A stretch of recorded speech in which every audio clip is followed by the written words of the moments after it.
Perseverance is not a long race. It is many short races, one after the other. Okay, well, one person who definitely is a quality electrician is BBC presenter Gareth Mitchell. So, when BBC Radio 4 Science Stories sent him to meet electricity expert Catherine Bell, the conversation was, shall we say, sparky. Standard frequency in the US is 60 Hz.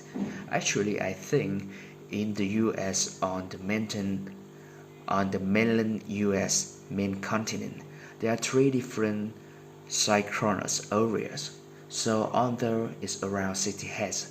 At any moment in time, the three different areas, because they are not connected to each other, will be going at a slightly different frequencies. There are bigger differences elsewhere. There are bigger differences elsewhere. So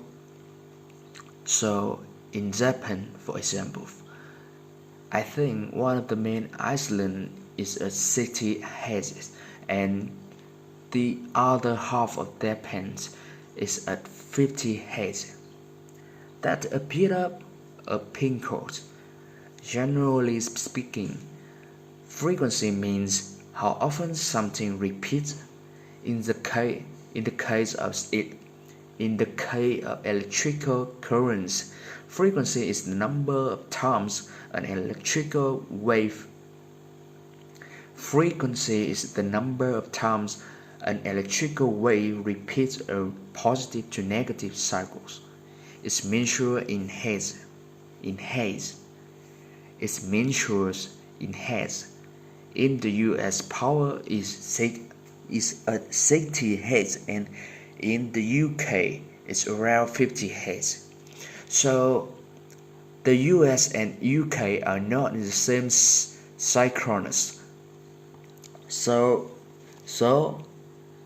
the US and UK are not in the same synchronous areas, not occurring together at the same time in rates or in the scale frequencies, which means that to safely use a British electrical device in America, I need to convert the power supply.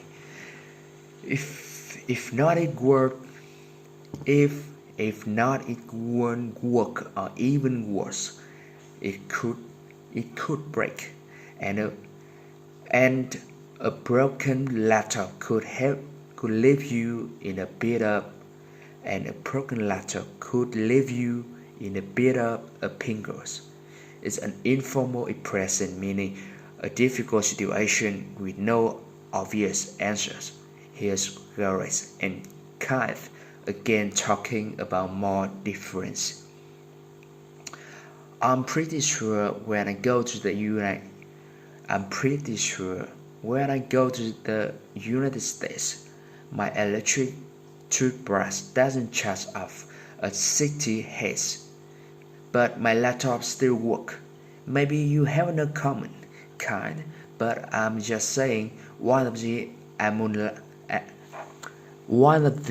anomalies that I seem to have a fault. So I'm not sure about electric toothbrush, but I know a lot of our power supplies for laptops and stuff are solid state. They got electronics in that do all the conversion for you. So basically it ends up with a DC supply into the machine itself. So there's a little converter in there, and it's designed so it doesn't care what frequency the AC input is.